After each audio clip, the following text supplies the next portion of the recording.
Hello and welcome to another amazing part of What If Izuku Was a Villain? MrKage wrote this amazing story. Please support them. Don't forget to like, sub, and leave a comment. Now let's dive in. Can a quirkless person be a hero like you? Izuku shouted at the top of his lungs, his voice carrying as much desperation and hope as it could. He had to ask it. Now that All Might, #1 hero in Japan and America, the symbol of peace, was standing here, right in front of him, this was his only chance to get the answer to this question. Otherwise all his plans would be ruined. He gazed up, expecting to see the massive form of the hero. Instead all he witnessed was the giant wall of steam and a shadow of a man. Those sunken cheeks and deep bags under eyes. Those weak, tiny arms with no sign of muscle at all, that could be easily snapped like a twig's. Those oversized clothes that previously could barely contain the humongous body, now looked just like a bags thrown on the scarecrow. But the most terrifying thing was the lack of smile. In its place sat a pained grimace. Damn, out of time again. All Might said in barely audible voice. The man peeked at him. Don't go telling about it, kid, okay? Not many people know how the symbol of peace looks like. Izuku swallowed hard and nodded a bit. How that have happened? A completely normal question to ask in this kind of situation. One seemingly born out of the human's curiosity. All Might glanced to the side before rising up his shirt, showing a horrifying scar that was the mix between deep purple and angry red color. I've into the fight with a powerful villain 5 years ago. It was never made public. I've lost my stomach and one lung.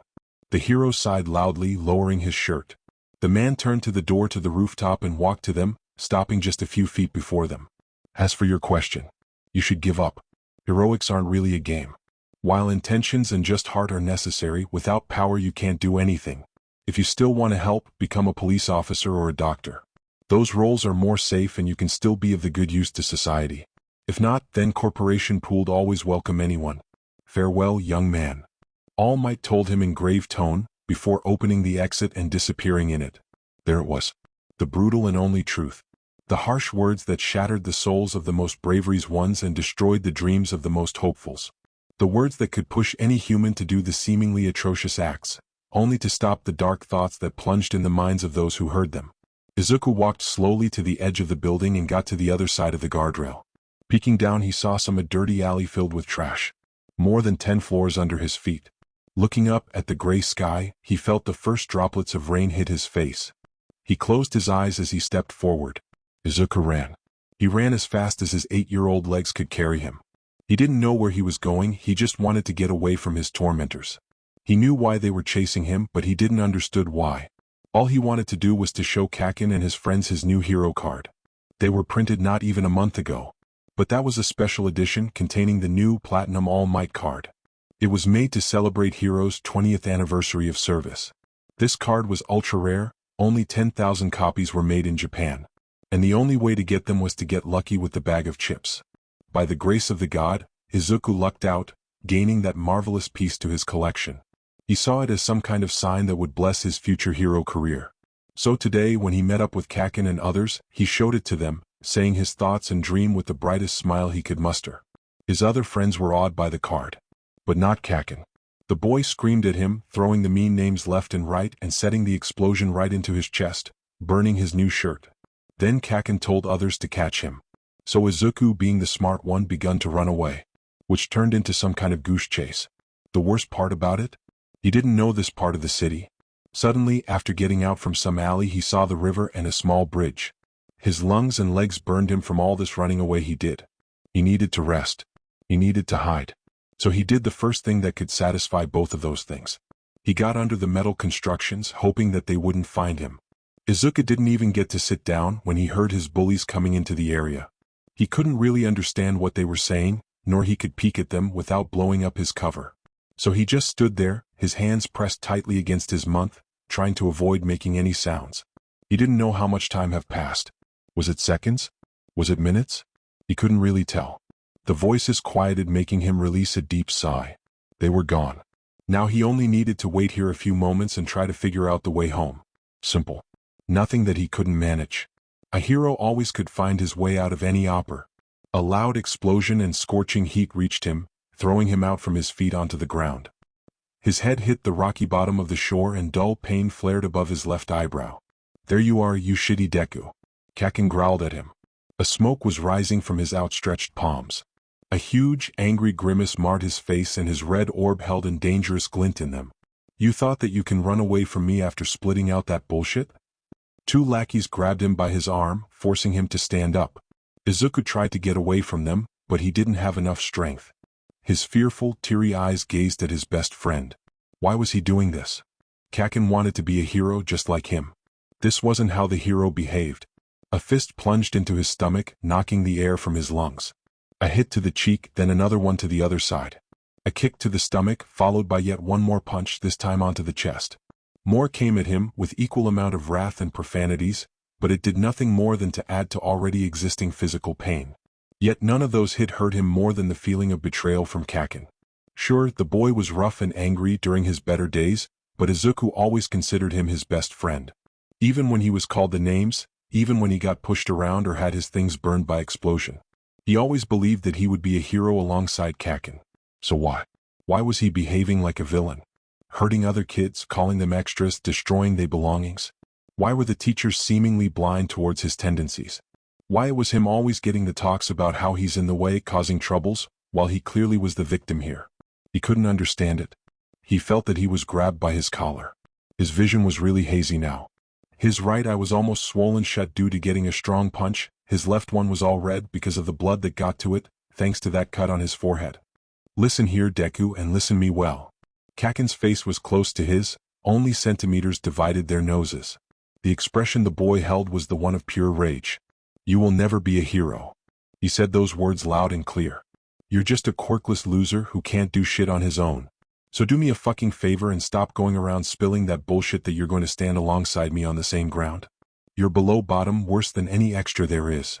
Kaken released his grip on him, making Izuku's body fall lifelessly onto the cold, stony shore. He heard them leave him after few moments, but not after playing around with his things. Soon after his eyes closed and his mind was embraced by darkness. Izuku slowly woke up with a groan. His body hurt him in almost all places and he could only just barely see on his right eye. Something tight was wrapped around his left one, not allowing him to see a thing. Turning his head around, he saw that he was laying on the hospital bed in the small, bright yellow room. To his left arm was attached the four. The smell was a sterile one, making him wrinkle his nose. He opened his mouth to say anything, but his throat was raw and dry. Immediately he began coughing, which only hurt more. He felt something papery touch his lip, soon followed by the cool water. He drank it greedily, quenching his thirst that he wasn't aware of at first. Thank you. Izuku whispered with a grunt. You're welcome, young man. The voice was definitely a male one. He didn't know the man, but his tone was smooth, pleasant, and somehow made him feel at ease. It also had the hidden power behind it. Power that could guarantee to do anything. Needlessly to say, he didn't know that person. Turning to the man, he saw a very handsome male in black suit without the tie and unbuttoned collar. He had a short, black hair, slicked back with a gel. His eyes had the grayish-green color that held something Izuku couldn't even begin to comprehend. Then there was the smile. It was actually closer to the smirk, showing a bit of perfectly white teeth. But it wasn't the one that was made due to the mockery. It suited the man. In case you're wondering, you're in the private clinic of my friend.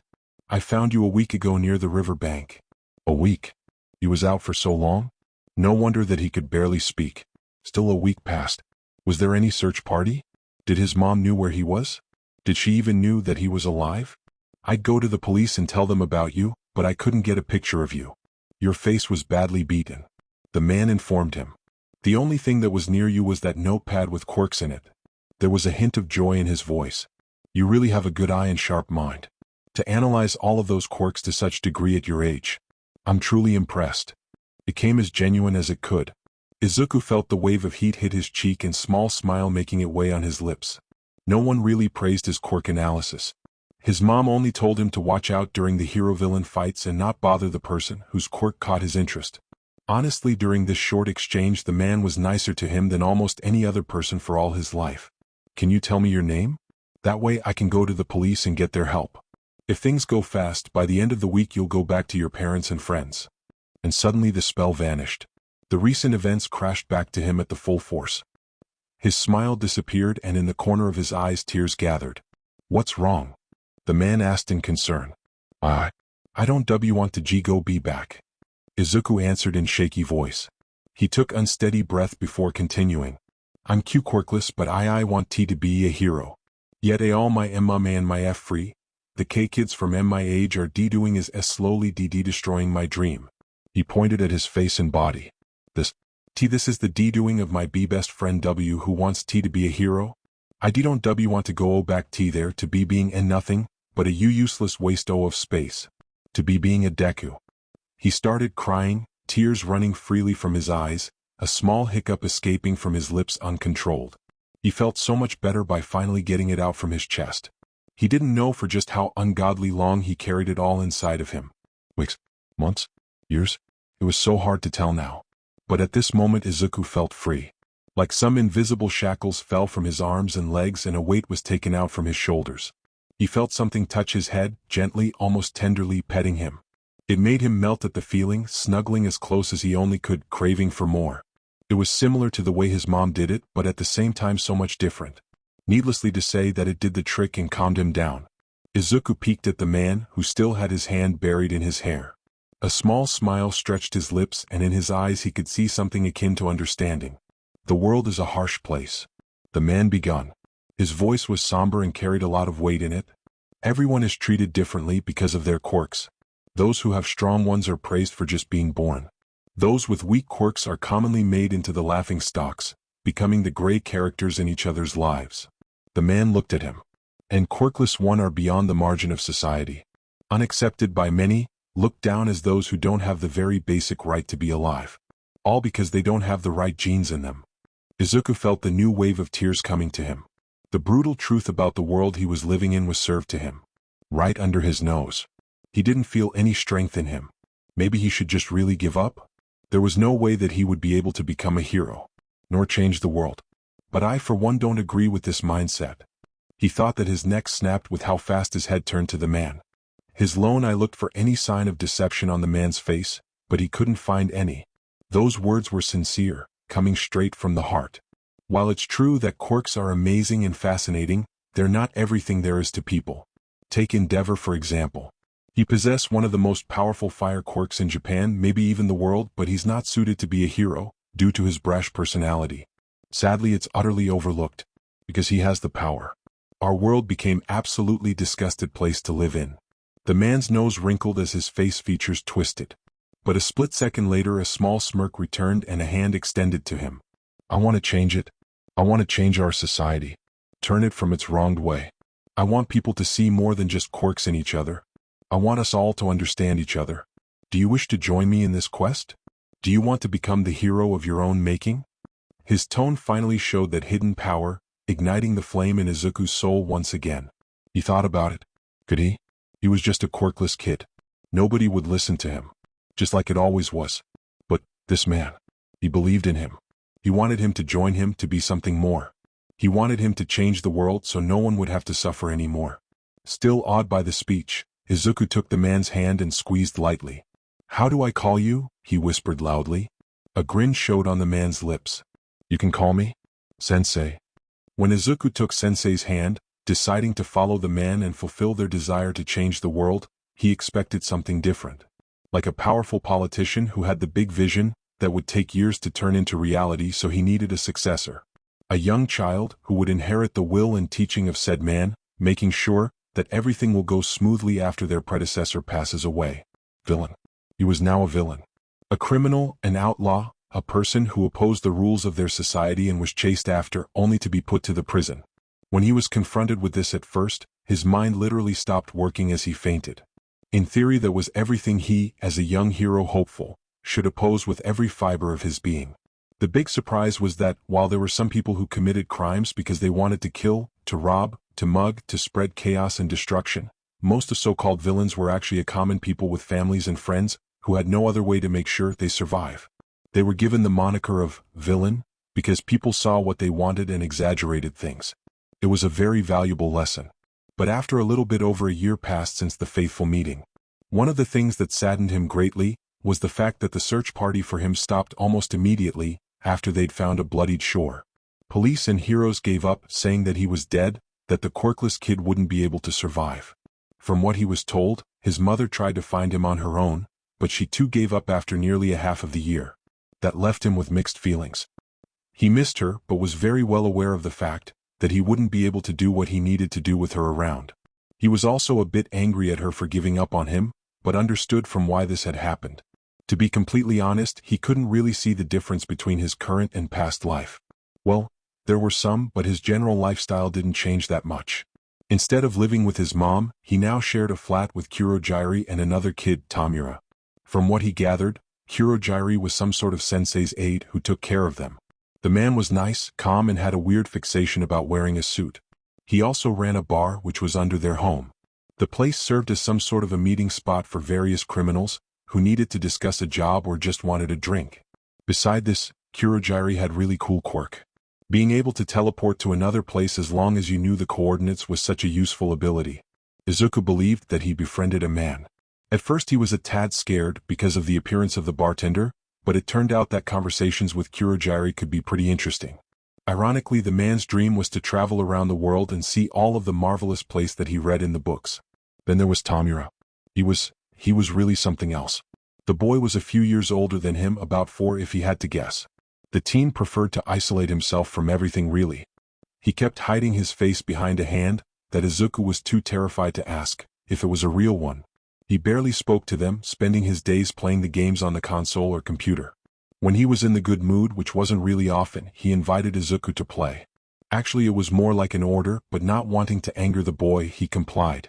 Thanks to that, he discovered that he actually liked to play video games. Mostly those that made the player think about their strategies, solving current problems and planning for future. They were a good learning tool for developing his mind. Tamura was easily irritated. Even a simplest thing that went against his wishes made him angry and throw a tantrum that sometimes only sensei could nullify. Those moments always led to the use of the boy's quirk. Decay was no joke really. Anything touched with the 5 fingers turned to dust in the matter of seconds. Except bigger objects, those took more time. Izuku theorized around the cause of it, but with his current knowledge he couldn't really come up with a good explanation. Another thing about this vile quirk was the fact that it was permanently turned on. It intrigued him because as far as he knew, emitter type weren't like that.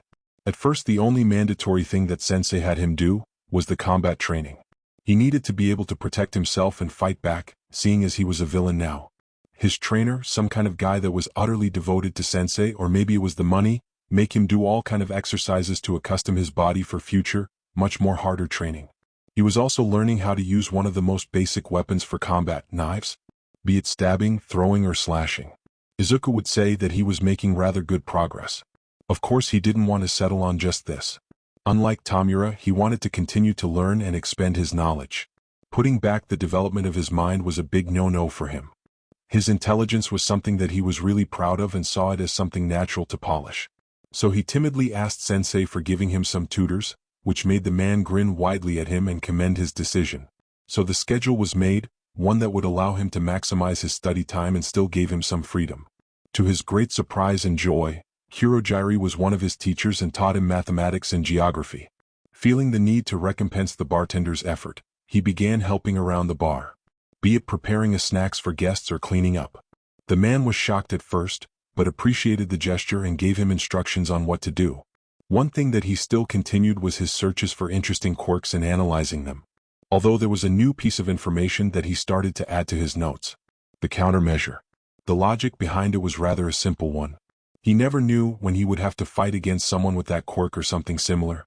Of course it also helped him develop the skill to break down a quirk on spot, if he encountered something new.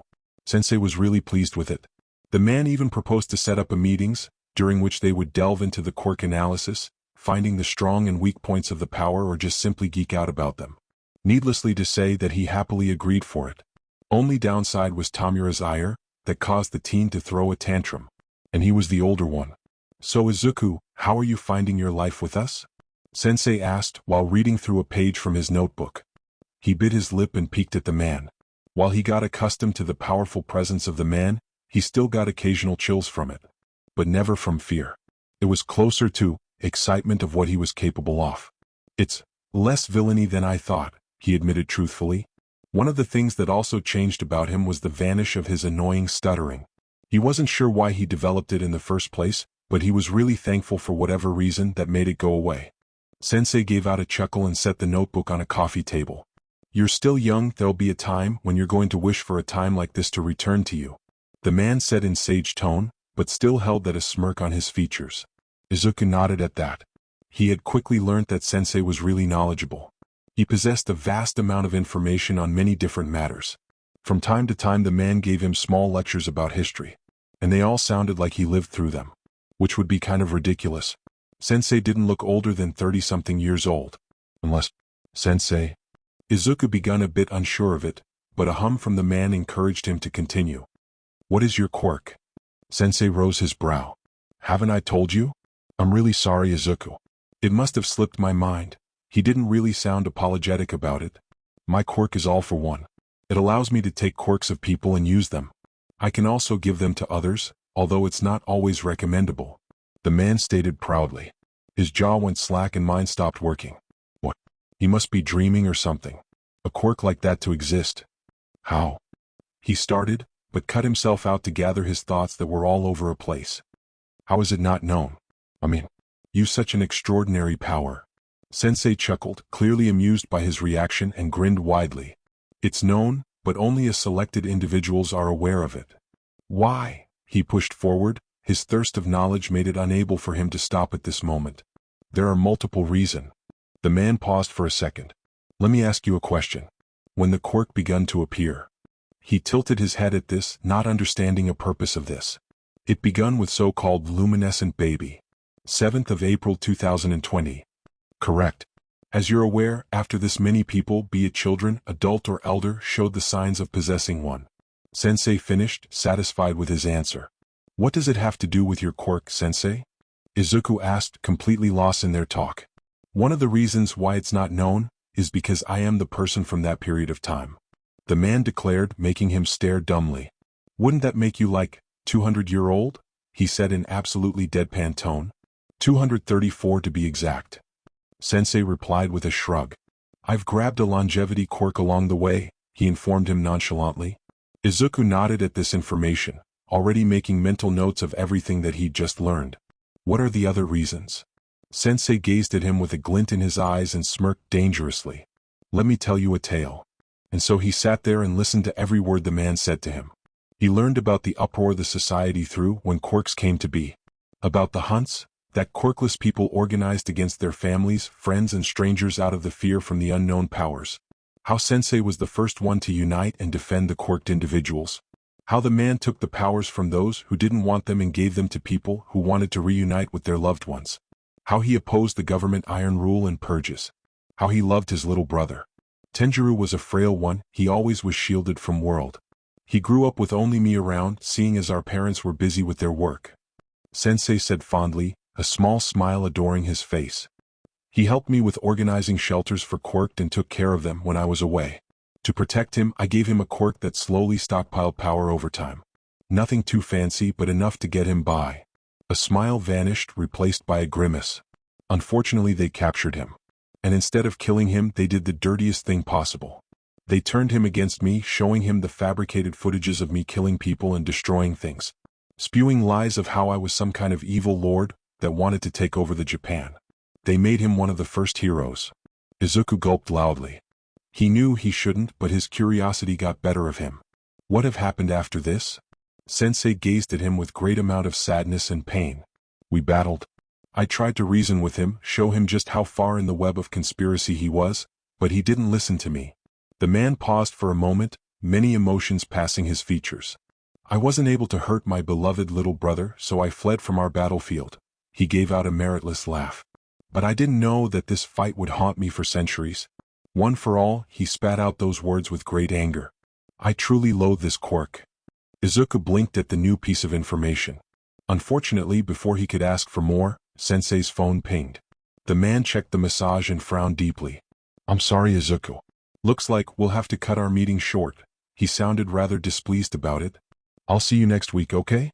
Try to not get devoured by your curiosity, okay? Sensei added with small, pleasant smile. There was no meeting next week. In fact, Izuku didn't see Sensei for a whole 3 months. At first he thought that maybe the man was just too busy with his activities and simply had forgotten. Of course he immediately shot down this idea. Sensei would let him know in advance via Kurogyri, but no such information had reached him. Fortunately for him, he was rather smart, at least he liked to think so, and quickly pieced together the reason for it. He wasn't sure if he was supposed to be awed, scared, or simply dumbfounded. He didn't know how it had happened or when exactly, but he was more than sure that he was right on his money. Sensei had fought with all might. He didn't get any confirmation about his assumption. But after their last meeting, Japan gave a huge celebration for number one hero's return from his stay in America. And when he said huge, he meant ginormous. Music, fireworks, parade, plays, movies. Basically anything one could think of. That of course enraged Tamura, putting him into a very foul mood for the next few days. He was extremely wary of the boy during those periods. He didn't want to accidentally cross some kind of invisible line, offending the teen and getting his things destroyed, or having his life put at the edge of the knife. A day before his planned meeting with Sensei, he caught the sight of Kurogiri behaving weird. Like the man was very distressed about something. When asked about a reason, the bartender just told him that having All Might back in the country put him and many villains out of the comfort zone, which he supposed was true. He would be lying if he told someone that he wasn't scared of having the number one hero around, patrolling the streets and effortlessly catching criminals like them. Funny how it works. Before he basked in the light that symbol of peace illuminated their society. Now he was more than afraid of being scorched by it. After about a week from All Might's return, a single article showed up. It was about a huge crater that popped out of nowhere close to the small coast village. After it all, media jumped at the news, but for some reason as soon as it begun, it ended without any sufficient answer. Another thing that media took deep interest in was lack of them seeing symbol of peace despite him being in the country. Someone from Hero Public Safety Commission gave the public speech about the matter. And while the reasoning there was rather sound, Izuku couldn't help but call it a total bullshit. The politician was lying through his teeth. A few days ago he decided that he was spending the night on one of the bar's couches. Reason? Tamura all but trashing the apartment, while spewing the river of curses. Izuku had never seen the teen so enraged. He doubted that his room was left untouched from this. He suspected that the boy finally got answer regarding Sensei or was taken to him. Either of those were enough to push him over the edge. After things settled down a bit, he came to Kurogiri and requested to be taken to Sensei. The bartender didn't flinch or question it. He made a phone call, which lasted only a few seconds. A portal opened and Izuku stepped through it. He didn't recognize the place he was in. It was very dark and the air had weird feeling to it, like there was just too much moisture in it. Before him was a heavy, white curtain that completely obscured what was hidden behind it. He heard some kind of machines, many of them actually making all sort of noises. He swallowed hard and walked forward, opening the curtain just enough to slip in. His body froze and his mind didn't fare any better. There he lay on the hospital bed, wearing a plain, white hospital robe. His arms were hooked to so many 4-drops that he had hard time counting them. From under the covers he saw some kind of pipe going out, connected to a machine, which purpose he didn't know. In the face, all that remained was a mouth covered by a breathing mask. The rest was just a scar tissue. An angry red, horrifying mass of destroyed skin. He could barely see where the nose or eyes once were. "Ah, Izuku, you finally came to visit me," Sensei said, barely above the whisper. His voice was rough and dry. And the most scaring thing about it? There was no trace of the same hidden power behind it. "I know that it looks disgusting." "No, not at all," he retorted quickly, flinching at his own words. Sensei gave out a weak chuckle, followed by rapid coughing. A strange smile settled on the man's lips. "You don't need to try and make me feel better," Sensei told him, blowing away any more attempts to do exactly that. "Do I scare you? Does the way I look is repulsive to you?" Izuku bit his lip and gazed at the floor. His mind compared the two images in it, the current one and the previous one. A frown came too naturally at it. However, "No," he replied calmly, yet all his might was behind it. "You're still my sensei. The way you look doesn't change anything." A smile changed into a smirk, the one that he got used to seeing. It reassured him that despite the tragedy the man had suffered, this was still the same person. "What I feel is anger," Izuku admitted truthfully. Anger wasn't exactly new to him, but for some reason this time it was different. He could really explain why. It was like a raging inferno resided inside his core, yet the fire was colder than dry ice. "Does it have to do anything with All Might?" Sensei questioned in curious tone. A neutral expression settling on his features, or at least what was remaining of them. Izuku took a moment to think about it. "In a way." He started slowly with a small frown. "He was the one who fought and scarred you, but..." He gazed straight at the man.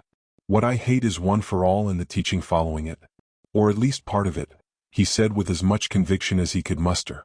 Sensei was quiet for a few moments. From the way his jaw moved, Izuku guessed that the man was thinking deeply. How did you piece it together? Sensei asked in interest. Izuku scratched his temple and gave a sheepish laugh. To be honest, I kind of went blind with it.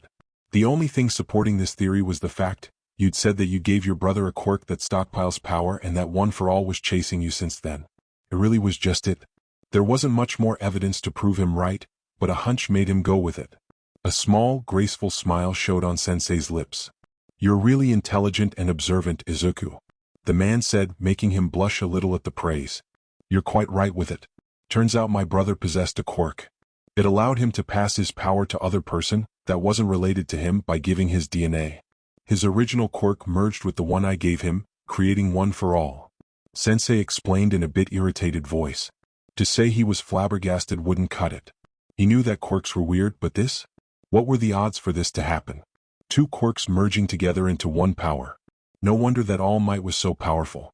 He was given the quirk cultivated for about 200 years. To battle such a quirk I had to build a great arsenal on my own.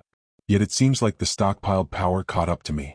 Sensei admitted bitterly before becoming silent after it. Izuku swallowed hard before taking a huge breath. He was going to say something very, very bold. Don't worry, Sensei. I won't allow our dream to die in vain. I'm going to work really hard and make sure that it becomes a reality. There was no noise from the man, but a slightly open jaw suggested that Sensei didn't expect this. All he could do now was waiting for some kind of answer. If I had strength, I would clap. I'm deeply moved by your dedication, Izuku, the man announced in pride tone. There is a tough path before you to archive it. So let me ask you a question. Would you like a quirk? That certainly caught him off guard. If yes, then what kind? Something that gives you the control over the elements? Or maybe a power-up type? I know. Something subtle and tricky, yet when mastered quite powerful. Yes, that seems like the type of quirk that would suit you perfectly. There was no mockery in Sensei's voice. If anything, the man was dead serious about it. Having a quirk. How much he longed to have one. How much he dreamed or prayed for it. When he was younger, he tried to attract objects to him or breathe fire, yet nothing ever had happened. In this moment of honesty, he recognized that he was envious. Envious of having some kind of power that would give him the individuality in this cursed world. Relaxing his body, that became tense without him knowing it, he gazed at Sensei. No. His voice was serene, laced with conviction and showing his strong will. While there is no doubt that having a quirk would be useful in the long run, I want to fulfill our goal the way I am. Even if it was all for one? Sensei asked in mysterious tone. Even if it was all for one. Izuku replied immediately. There was no hesitation here. However, the great temptation was to wield that power he wasn't going to break. He wanted to show the world that even a quirkless person could make a difference. Sensei chuckled, once again paying the price in form of coughing. I'm truly amazed by your will and dedication. A kind smile showed on his mouth. Before he could say anything, he heard the sound of Kurogiri's portal opening behind him. We must have run out of time. Doctor is very careful for me to not overexert myself, the man stated with a hint of sadness in his tone. He walked to the curtain and lifted it but didn't step through. Biting his lip, he thought for a second. Sensei, he called, gaining the man's attention. Whenever you want and feel up to a meeting, please tell Kurogiri. I'll leave anything I'm doing and come to visit you. A bright smile showed on his face. Besides, we've got about 3 months of quirk research to catch up on. The man grinned widely at his promise. I certainly will remember that. A week passed since a visit. His head cooled down a little, allowing him to think exactly on how he was going to stand behind his words. He wasn't going to back down from it, he wasn't shallow or anything like this. There were several problems that League of Villains possessed. First and the most obvious one was the lack of Sensei's active support. Now that the man was recovering and even after it he would be a passive player. A god. Most likely Sensei would remain in shadows until the next encounter with All Might or his successor. Problem number 2. Their league existed only on paper. They weren't some kind of big Yakuza group that was feared in the underworld. They weren't a group of villains with decimating powers. They had no connections. All there was to it was a taxi bartender, a teen with anger management issues and a quirkless, nerdy kid. Not really the most fearsome opponent. Problem number 3 was kind of linked to number 2. Manpower or rather lack of it. They had only 3 members.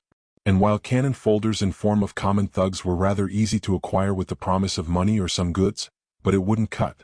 They were in need for real people who would always be there. It didn't really matter what kind of quirk they had. The dedicated people who would back them up in their endeavor, this was something that they had to gain, and unfortunately it would only happen slowly over time. Of course there were numerous of smaller ones, but those could be dealt with in due time. Izuku sighed loudly, taking a detour in his walk. He went out to clear his head, however he couldn't help it but think of their issues. He would lie if he said that he didn't start to be a bit too obsessed in that manner. A soft groan pulled him out of his musing. Snapping his gaze, he searched the alley he was in for its source. There, next to the garbage bin, was sitting a person. Male in his early 20s with short, spiky, crimson hair. Much of his skin on neck, torso and arms was burned. His t-shirt was in tatters with some charred places here and there. His jeans and shoes weren't in better state. Quickly rushing to the man and kneeling next to them, he called, "Hey, can you hear me?" The person moved his head and turquoise, hazy eyes looked at him. The guy's lips moved, however no sound came out. Fishing out a phone from his pocket, Izuku picked a number to Kurojiri. "Don't worry. You're safe now. I'm here for you," he told the man, trying to reassure him. The only answer he got was a twitch of the lips and a relaxed sigh. Izuku peeked from his notebook to gaze at the young man, who was laying motionlessly on the bed. After the man passed out in his arms, he dragged him through the portal Kurojiri opened for him to the same clinic he landed in when Sensei found him. The staff took the stranger right away from him to the room and begun tending to his wounds. It took them few hours, mostly due to the unknown blood group and severe burns all over the body. Despite it, he waited for them to come out and asked the doctor if he could see the patient. Gaining the permission and walking into the room, he saw the man wrapped like a mummy with 4 hooked to his left and monitors showing the heartbeat. And so for the next 3 days, Izuku visited the alien man whenever he could. Why he did that? He wasn't exactly sure about it. Was it a part of him that still hung to his previous, inane dream of being a hero? Was it that he felt obligated to do it to just keep the man company in his sleep so when he eventually woke up, he would have someone familiar to welcome him? Wait, would he be remembered? That guy only saw him for a few seconds, so chances of that happening were rather small. A frown marred his face. For some strange reason he felt that this man looked rather familiar to him. Tapping the rubber of his pencil against his bottom lip, Izuku thought hard about it. He of course had checked missing reports in Yokohama, but he couldn't find any one poster with a man that would suit the visage. After it he tried to look a bit farther up, yet he still came empty-handed. A soft groan reached his ears, snapping him from his musing. He glanced at the stranger and saw him steering up a bit.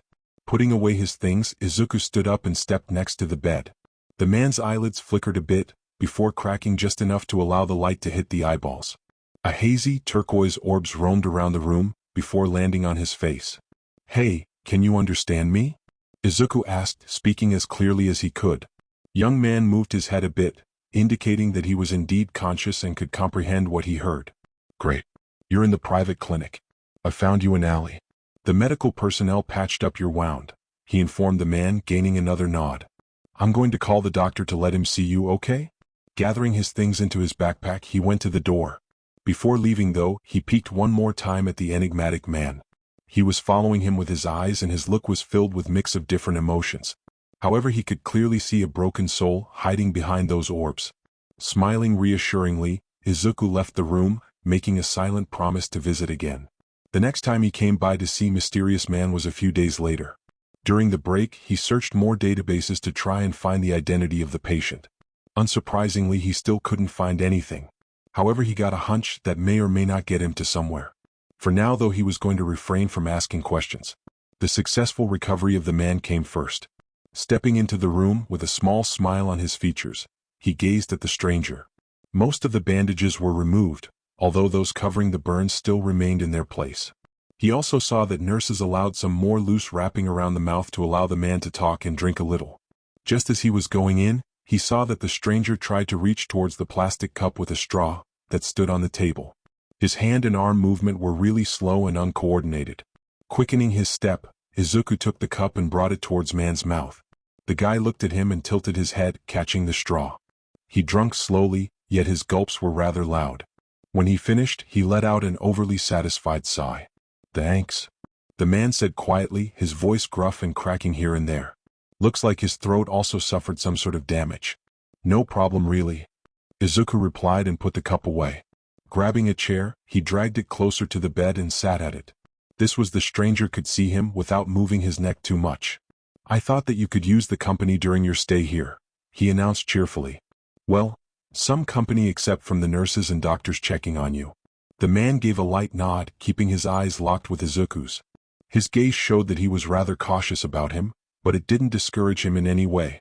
Seeing as you still have troubles with speaking, I'll do most of the talking, he told the man before giving an awkward laugh and scratching his cheek. Fair warning though. If I start saying anything about the quirks, I tend to get a bit overzealous. Every next visit after that one was similar in the matter. Izuku came and sat on the chair, begun talking about all sorts of topics, getting a good grasp about which the man was most interested in and which bored him so much that he had literally fallen asleep. He helped the stranger with things like drinking or changing his position on the bed.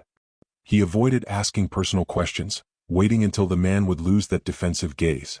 He also didn't talk too much about himself. While he gave out the details like his favorite type of music or movies, he didn't think it would be too wise to straight up say that he was a villain, even if it was only on paper. So how is that young man doing, Izuku? Sensei asked, moving his shogi pawn across the board. It made him really glad when the man began asking for meetings. At first they were rather short and had huge gaps between them. However, recently they became more frequent and their duration also extended. Ironically, the doctor who was watching over Sensei's recovery and was the owner of the clinic turned out to be the same doctor who gave him his quirkless diagnosis. World really is small. What truly gave him joy was the fact that the man was able to see. Well, that was a bit of a stretch. They had found a quirk that allowed the user to use something similar to echolocation. With this, Sensei could finally recognize shapes of things, making his bedridden life much easier. The man all but proposed him to start bringing the shogi board, saying that he greatly enjoyed playing the game. Of course, Izuku had absolutely no clue how to play shogi. Fortunately for him, Sensei took his time explaining the rules, pawn's movement and some basic strategies. That being said, he still got his ass brutally beaten every time. He gets better and better every day, Izuku replied, taking out one of Sensei's pieces, saving him from yet another miserable loss. He's more comfortable with me, although he still behaves like a wounded animal. The man let out a chuckle. Give it some time. Even when you're a villain, kindness can be your greatest weapon in gaining allies and spreading fear through your enemies. Sensei lectured him in knowing tone, before moving his pawn and therefore grabbing a victory. Releasing a sigh, Izuku leaned against his chair, throwing his head behind him. While he was getting better and better with every game, he still was nowhere near close winning. One day he was going to beat that 200-plus-year-old cryptid, even if it would be at his death door. Wow, what a sore loser he was. Peeking at the clock on the table near the bed, he saw that they still had some time. Enough for another swift defeat in shogi game. Sensei, Izuku called, still maintaining his position. The man hummed softly to show that he was listening. I was wondering about something. Which holder of one for all might is? Ah, still gathering data, I see. From the way Sensei said it, he could hear the smirk on his face. He's eighth one. Ha. And next person to get this quirk would get even more powerful. Symbol of Peace was already a monster that only Sensei could take out. A successor was going to be even more problematic. Maybe there was a way to stop the transfer? Or maybe the person who got this ridiculous quirk could be guided, showing them the real truth about the ugly world they lived in? That sounded as some kind of wishful thinking. Sensei, can you tell me anything about the previous holders? Something that they had in common. Izuku asked, his mind already formulating plans on how to proceed in case of the potential transfer. He heard the man hum quietly and saw that he touched his chin in thinking manner. All of them had a bright presence and a strong sense of justice, no matter how twisted by government it was. I had fought against almost all of them. Only a second holder outright told me that she wasn't going to have even a skirmish with me. Sensei laughed a bit. I was truly stupefied by it. Of course those who went against me died in battle. The man paused for a second. Despite them being my enemies, I always showed them respect, leaving their bodies intact. Of course I've tried to reason with them many times, yet my cries of understanding fell deaf to their ears. I didn't want to kill them, they didn't deserve this. Sensei sounded rather somber about it. Izuku could only imagine just how much the man went through for it to break his usual compose. All but one of them, he added with great amount of anger through his tightly gritted teeth. Izuku jumped a little at the amount of bloodlust and hate pouring from the man. It was the first time he had ever seen Sensei in this state. A sweat gathered on his forehead and he had hard time with breathing. Like some invisible force was squeezing the life out of him. And just like that it was all gone when Sensei released a deep sigh. The man turned to him and gave apologetic smile to him. Sorry for that, Izuku. It seems that some wounds aren't healed properly. It's okay. I understand, he replied, wiping his forehead with his hoodie's arm. Sensei chuckled a bit. You're truly a kind person, Izuku.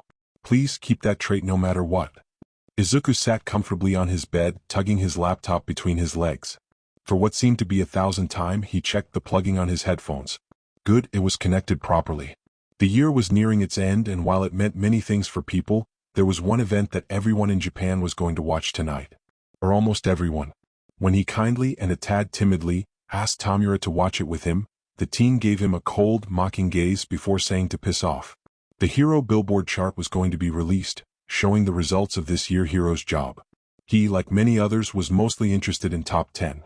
Although it was more than obvious that All Might was going to secure a number 1 spot yet again, even despite the lack of his presence ever since the fight with Sensei. Taking a bite of his snack, that Kurogiri no doubt would yell at him for being unhealthy, Izuku watched the grand gala. This year it was organized in the centrum of Osaka. He saw many heroes there, some just coming to cheer for their colleagues, others to receive a prize for exceeding in some field. When he was younger, he always got overexcited for this event, making many theories about which hero would get what placement. And while he still followed the media and online portals dedicated to heroes' activity, to prepare his picks, he approached it differently. For him it was a giant sham. The ranking didn't represent approval ratings of top 10, but the amount of solved cases and their complicity. This way, even when the most unpopular hero could grab the high spot in ranking. Still though, it was kind of ridiculous to do this. The heroes were supposed to help people in needs and take part in fights, where quirks were used. Not be some kind of celebrities that got bigger wages and political influence due to their rank. Shaking his head and getting rid of unnecessary thoughts, Izuku listened to the speaker who ran the show. He agreed with honorable mentions for Ryukyu and Mirko. Those two heroines did really good during this year, after opening their own agencies. The presence of Yoroi Musha wasn't all that surprising, seeing as he was holding a firm spot in top 10 for over 30 years. He was kind of surprised to see that none of his strong picks got placed in top 3. Best Jeanist, Ed Shot and Gang Orca showed a great amount of participations in this year's trouble in Kyushu after a devastating tsunami hit the southern coast of Island. He was kind of shocked to see that Hawks took the number 3 spot for him. He was a young hero that graduated from some low-ranked high school hero course this year. The man almost immediately opened his own agency and begun quite literally flying around the Japan, solving any and all problems he came across. Izuku didn't really thought he solved so many cases to get such a high placement. Wait, didn't that made him the youngest hero to ever reach top 10? He almost allowed a laughter to burst out from his mouth, when that endeavor was once again placed second. If he had any say in this, he would take away Bastard's license and make him do all sort of community jobs. Really, how was that guy even allowed to be a hero was beyond him. Endeavor was short-tempered, finally matching his fire quirk. While he was strong, he used too much brute force, often making even bigger mess in the places he was fighting. He never gave the fan an autograph. And how he had those was truly beyond Izuku. A camera feed rolled to show the scowling face of number 2 hero. The man's turquoise eyes were glaring at the spot where All Might should be. He almost spewed out his drink when his mind came to the abrupt halt. Wait a freaking second. Pausing a transmission, Izuku all but glued his gaze to Endeavor's face, taking its sights. Quickly opening a new tab, he hastily typed keywords and chose a few articles about number 2 hero that featured him and his family. There weren't many, especially with pictures, but he managed to get his hands on one. The results coming from his comparison put him in great joy and bewilderment. Oh, it's you again, kid? Izuku smiled toward the man. After those almost 3 months since he found him, the stranger was finally getting better. Now he could easily talk, drink and walk a bit without any help. Bandages were also gone, showing to the world his gnarled, wrinkled purple skin under his eyes and lower jaw, neck, collarbone, arms and legs. It was attached to his healthy skin by many surgical staples. When the man could finally talk freely, he begun calling him per kid. He hid that it kind of ticked him off. Taking a seat near bed, Izuku smiled kindly. I heard from doctor that your recovery is almost complete. Yeah. Back to living between garbage, I guess. The man replied nonchalantly. Straightening his back and gazing at the patient, he said in cheerful voice. About that. I may be able to help you with it. Tuya Todoroki. He effortlessly dodged a jab and put the distance between them. The man seemed to be quite enraged by this. Tuya Todoroki was Endeavor's oldest son. From articles he read through, he had his sights set on heroics from young age, claiming the want to become a hero. There were also some following his rather successful sports career, but those were far fewer in numbers. How the fuck do you know? Todoroki-san asked in low hiss. A blue flames begun dancing on his fingertips. Shaking of his fascination about the quirk, Izuku showed his hands in the gesture of peace. You always seemed a bit familiar to me. When I saw Endeavor during the announcement of top 10, it hit me. You should see his pissed off face when he was declared a number 2 once again. From their conversations, or rather his monologues, he got a fairly good grasp of just how much the man despised that particular hero. He kind of bet that making a laugh out of Endeavor was going to help his situation. Bitch got what he deserved. Todoroki-san grunted, yet showed no sign of relaxing. Gulping and taking a breath, Izuku put a small, innocent smile on his lips. Can I sit down so we can talk? I promise I won't do anything funny. Why would I trust you? The patient asked. Tongues of his azure flames gained a bit more intense. Well, I kinda saved your life. Plus I really want to help you, he replied truthfully. Todoroki-san grimaced a bit, before making his flames disappear and putting down his arm. The man sat on his bed and watched him with wary eyes. Okay, sit. But no funny business. You try and use your quirk on me and I'll roast you alive. The treat was very real when it was said in that kind of dead serious tone. Letting out a laugh and grabbing a chair from the floor, Izuku replied. Kind of hard to do it when you're quirkless. He immensely enjoyed the dumbstruck expression on the man's face. Putting his hands on his lap and once again adopting the kind smile on his face, he cleared his throat. I have a proposition for you. I just want you to listen to it and say if you agree to it or no. Todoroki-san gave him a light nod. Would it be okay to refer to you by your last name? No. The man replied harshly. Then your name it is? He peeked at him to ensure there was no trouble with it. He didn't get any confirmation, but there wasn't any sign of displeasure. I've left a bit of information about me to you-san. You see, I'm a part of villainous organization. He saw him raising his brow in questionable manner. Yeah, we didn't do much. Actually at all, but what separates us from the rest of the criminal community is our beliefs and goal. Izuku paused for a moment to gather his thoughts. We want to change our society. The world we live in is twisted and polluted with lies, prejudice and such. Our group wished to change it. Sorry to interrupt you, but you all sound like a bunch of sour losers. Tuya-san remarked with as much bite as he could muster. Chuckling to himself, Izuku nodded his head. I guess you're quite right in that statement. So what, you want me to join your little band of goody kids who had their ass handled to them? The man asked with loud snort. Forget about it, he added with a dismissing wave of his palm. Okay, time to bring out big guns. You know about All Might's disappearance, right? Our founder is the one behind it, he informed, burning the bewilderment face of Tuya-san's into his memory. He's still alive, but we suspect that his conditions isn't too great. But about it we can talk later. Please tell me, do you truly believe people like Endeavor should be heroes? He questioned in an innocent manner, but there was a hint of anger behind it. Tuya-san snarled, giving out a low growl. Like hell. Bastards like him should be locked away. Nodding to himself, Izuku allowed to laugh a little. I'm in agreement with this. Our goal includes assuring that only right people will be allowed to be heroes. He stopped to give a soft sigh. We're still a young group and we're in need of members with right mentality, who'd be dedicated to us and our cause. I won't hide that during my visit with you, I got the feeling that you two disagree with how things are nowadays. Gazing at Tuya-san, he was him nodding a bit hesitantly. That's why I'm asking you to help us. Of course, we're going to help you in whatever you'll need. That was pretty much it from his side. If this wasn't enough to persuade the man to join them, then he would just let go. Although it would kind of hurt him. He kind of grew into Tuya-san, finding an understanding within him. Glancing at the man, he saw him thinking hard about the proposal. He could almost hear the cogs turning into his head. After a few more moments, Tuya-san gazed at him with steel in his eyes and rose 2 fingers. I have 2 requests. The man said in the voice that left no room for negotiations. 1, I'm the one that takes down this flaming garbage can. Izuku quickly nodded at this, finding absolutely no trouble with this. 2, I want you to get me a hair dye. Blinking at the odd request, his mind processed what had just happened. Laughing softly and grinning a bit, he asked with joy. What color? Tuya-san mirrored his grin. Black one. Who the fuck is he? Tamura asked in low hissing voice, glaring daggers at Tuya-san. An outright hostility. The worst possible outcome that strangely didn't surprise Izuku at all. He bet that the boy would show the cold indifference like he did toward him. However, after Sensei's injury, Tamura was in the constant state of being pissed off. On his good days he would just glare at someone and huff angrily. On bad ones? Let's just say that the amount of glasses they needed to order for bar skyrocketed. He opened his mouth to say something, hoping to at least calm Tamura enough to stop scratching his neck, showing how frustrated he was. However, Tuya-san rose his hand, signaling him to stop. He still couldn't get rid of the bewilderment of just how different the young man looked in black hair. Quirking his brow, he gazed at the new recruit with interest. Was he going to introduce himself in proper manner, trying to get their leader's respect or something akin to it? I'm Dobby, Tuya-san said in lazy manner. Dobby? Cremation? Why would he call himself that? Was it perhaps the name of his quirk?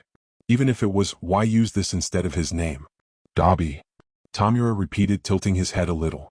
What kind of a lame name is it? The boy asked in mocking tone. Dunno. Ask your mom. The young man replied, shrugging his shoulders to add more insult. Why you? The leader screamed, lunging at Tuya-san with outstretched arm. Before he could reach his target, a black portal opened before him, sending Tamura at the other end of the bar. Kurojairi. Don't get involved. The teen shouted the order angrily. Sensei approved the addition of him. The bartender told them simply, still wiping off the glass. Swallowing hard, Izuku took a step forward and opened his arms in welcoming gesture. Exactly. Think of Dobby as our new guild member. He's got strong stats and wants to help us. I promise you won't be disappointed, Tamura.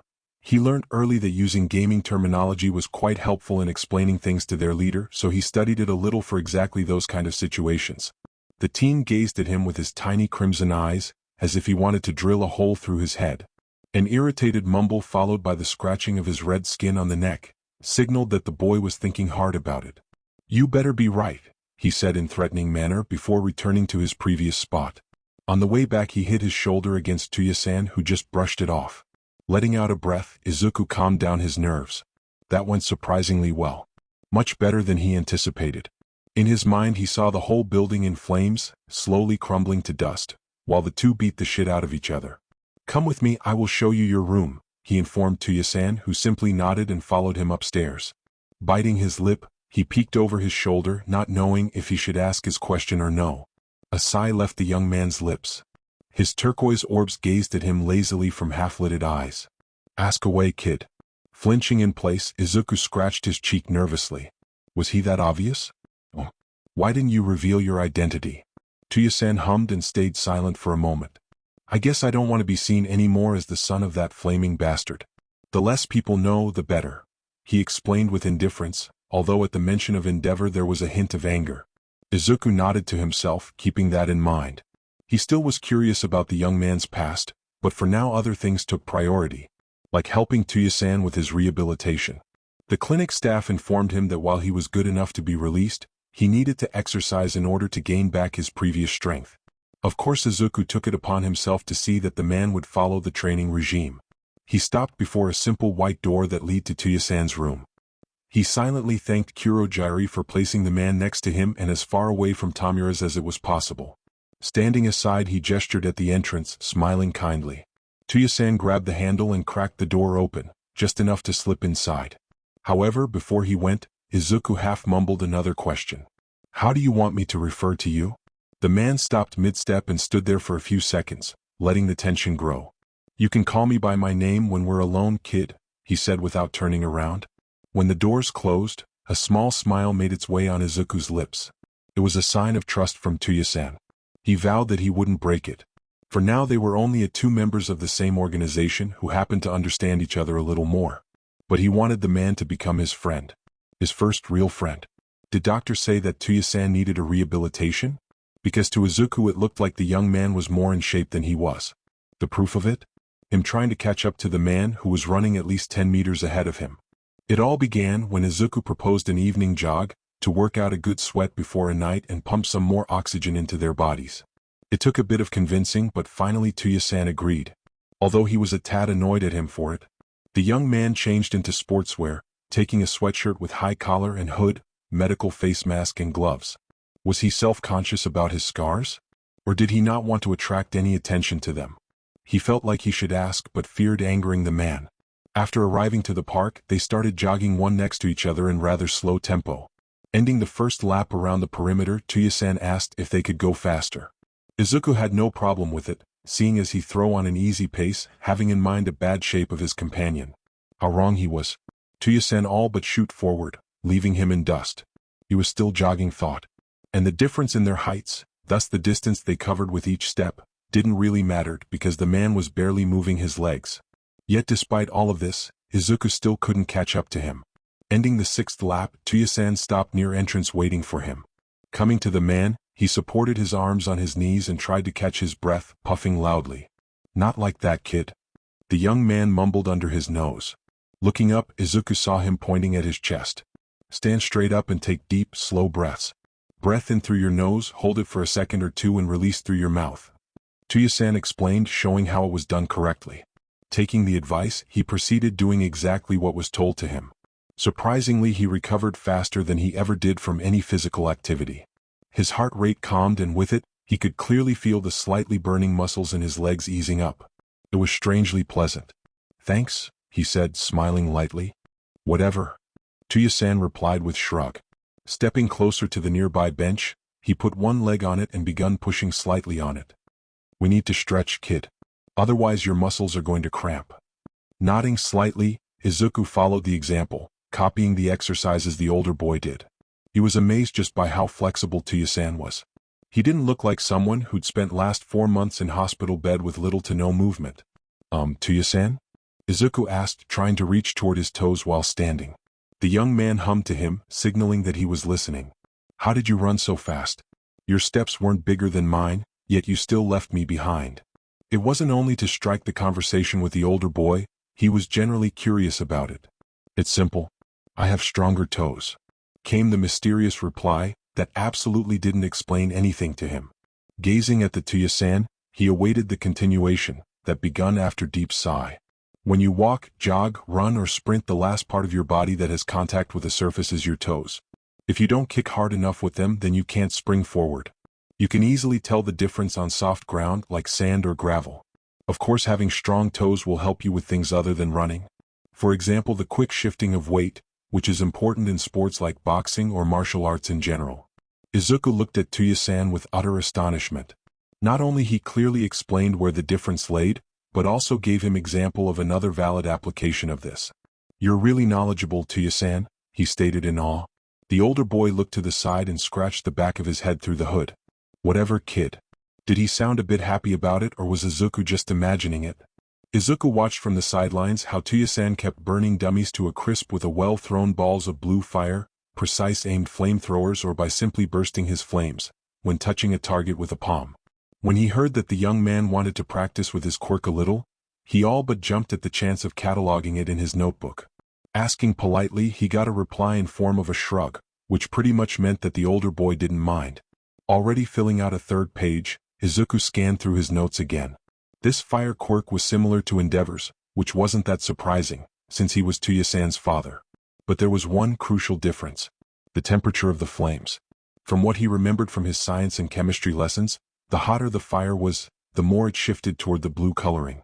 Of course, some substations could also change the color, for example boron would give a green flames. However, that one was quickly crossed out when he saw one dummy catching fire from the one near it. This was magnificent in a way. Not only those azure tongues of fire were beautiful, but they could quickly burn to ashes anything they touched. It was terrifying and amazing at the same time. Of course, nothing came without a cost. Quirks were directly connected to one's body, affecting its shape and the way it functioned. In a sense, they were muscles. The more you trained them, the more powerful they became, the more your body adapted to it. However, there were the cases when a quirk was simply too much. Tuya-san seemed to be the great example of it. Every few minutes he needed to take a break, plunging his hands into the buckets filled with ice. Almost immediately a huge amount of water vapor was released, showing just how hot he was, leaving just a little of liquid at the bottom. An instant sublimation, he dully noted. Biting on his lip, Izuku stepped closer to the young man, who was resting on the floor from all the training he did. Gazing at his hands, he saw a little patch of red on them. Tuya-san was keeping a neutral expression with closed eyelids, but from the way he was shifting his palms, Izuku guessed that he had a slight discomfort. Tuya-san? Can I ask you something? He questioned, keeping his eyes on the scarred arms. You just did, kid. The boy replied quietly. Smiling lightly at the cheeky answer, Izuku cleared his throat. Those burns on your body. Did you get them from overheating yourself? It came more like a statement than a question. Tuya-san cracked open his left eye and gazed at him with the turquoise orb. He was silent for a few moments, causing Izuku to fidget nervously, shifting his weight from one foot to another. You're too goddamn observant, kid, the young man said lazily, chuckling a little to himself. Mostly. Some are gifts from the bastard, but I guess it's hard to tell now where they are. An anger spiked in him. He never really liked a number 2 hero. The man was just a big brute with a fancy quirk. But ever since meeting Tuya-san, his hate grew more and more with every new bit of information he learned about Endeavor. However, something else followed. He wasn't sure how to call it. Pity? Sympathy? Whatever it was, he didn't want to see the older boy getting hurt even more with his power. Suddenly an idea popped into his mind. A one that wouldn't be too hard to pull off if he played it off correctly. Izuku didn't know if he was supposed to punch himself in the gut for it or simply turn away on his heel and pretend this never happened. He was about to do something bold, brave, and utterly stupid. Which wouldn't be really a first time he took an action of this kind. Izuku was about to order Tamura to do something. Just thinking about it made his stomach drop and fill his mind with the images of his skin peeling off from his body, due to being hit with a decay. However, League needed to finally show the world that they existed.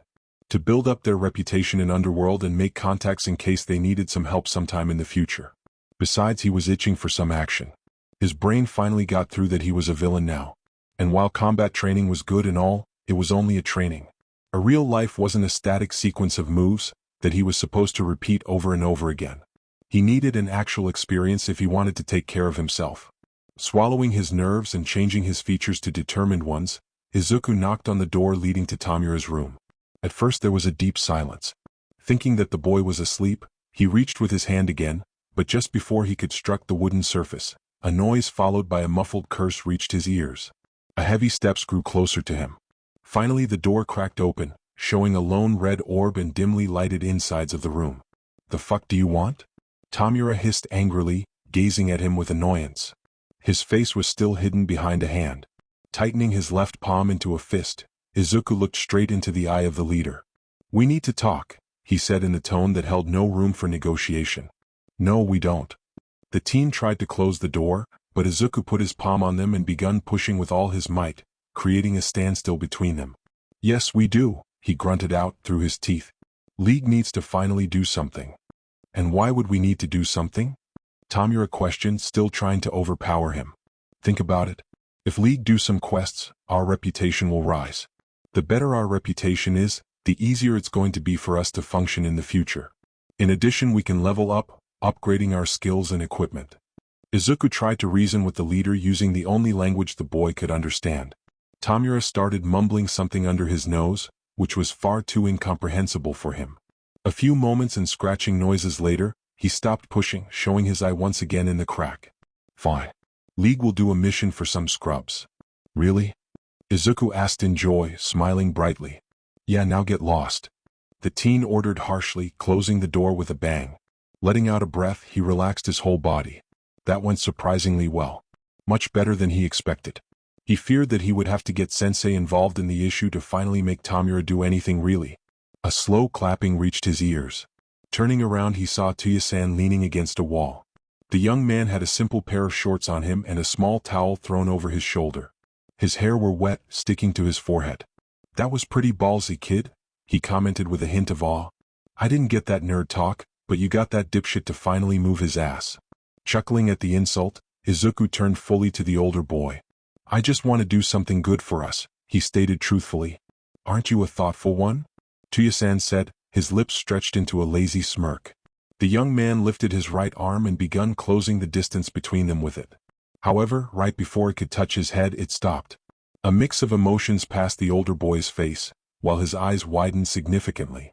Suddenly the arm dropped dead next to his body and Tuya-san turned around, leaving without a word, vanishing into his room. Izuku quirked his brow at it. His mind replayed the moment several times, but he couldn't place his finger on the right answer to it. Whatever it was, it seemed to be rather personal, something that the young man wouldn't share with him that easy. At least not yet. Shaking his head, Izuku stepped inside his room. He needed to make some phone calls and advert the services of their little group. Izuku stiffened a yawn that threatened to escape his mouth. Pulling all-nighter wasn't really his thing, but he supposed that it was necessary. At the very least he succeeded in what he needed. "Did you get any sleep at all, kid?" Looking up he saw Tuya-san dressed in the waiter outfit. The man said he didn't want to be a freeloader and offered a hand in helping around the bar. Seeing as mostly criminals were their everyday customers, they didn't comment on his state. In addition, Tuya-san was a really good cook, which gathered them even more clients. "Not really," Izuku replied with a chuckle. "I wanted to read through all of the jobs offered Jiren-san got me." Tuya-san hummed lightly and glanced at the papers sprawled on the bar desk. "Found anything good?" he asked in neutral tone, most likely trying to mask his curiosity. "A few. I outright crossed out all offers that are in Yokohama. If we start doing staff here, then heroes will surely patrol more. I didn't even try to look through the offers in big cities, too much heroes who want to gain attention." Izuku explained, carefully sorting his papers into more manageable stacks. He was surprised by himself about just how casual he was about all of this. A small part of him still felt bad for preparing to do a crime, but the excitement he felt because of it greatly outshined his guilt. "So somewhere small and relatively easy for us, yes?" Tuya-san questioned, putting a cup of tea in front of him. Smiling lightly, Izuku sipped his drink, already feeling his sleepiness leaving him. "Precisely. I'm going to call to the guy and say that we're in. Remember to confirm details with him. And if it's some kind of robbery, then say we're going to take some. Otherwise it'll look suspicious," the man told him while cutting vegetables. That actually was a good advice. He didn't really think about money, mostly due to the fact that their funding came from businesses Sensei had. He still didn't know what they were, but as far as he knew, they never had to fear about not having a cash on them. He would have to keep that in mind for future. Taking the papers under his arm and grabbing his cup of tea, Izuku made his way toward his room. He would make a phone call and get a few hours of sleep. Day was still young, so he could always do something later. Like training with Tuya-san. The man gave him pointers non-stop and Izuku could feel himself improving, be it his technique or his body. Izuku spotted Tamura at the top of the stairs. The teen's hair were an utter mess, signaling that he just woke up. It was odd to see him at this hour. Normally he went downstairs about noon, moaning for something to eat. Tamura gave him a spiteful look from behind the palm attached to his face. Why did he always have it on? Izuku had absolutely no idea. He was grossed out by it, being aware that it was a real hand. Stepping to the side, his back hugged the wall, allowing Tamura to slowly descend down. It was better this way. He didn't want to piss the teen off more than he already was. Izuku slowly walked around the shelves of the supermarket, counting every camera he could find. This place was the target of the robbery. Well, more like the vault with money in it, but they still needed to know how to move around the shop.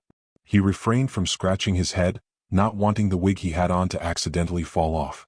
This was a precaution of sort. Once he confirmed that the man hired them, he questioned about the details for this action. Apparently the guy was doing it mostly out of spite for his ex-girlfriend who was a manager here. Petty reason in Izuku's humble opinion, but he didn't voice it. The man didn't know much about the place, other than the staff keeping all the cash in the small vault somewhere in the office.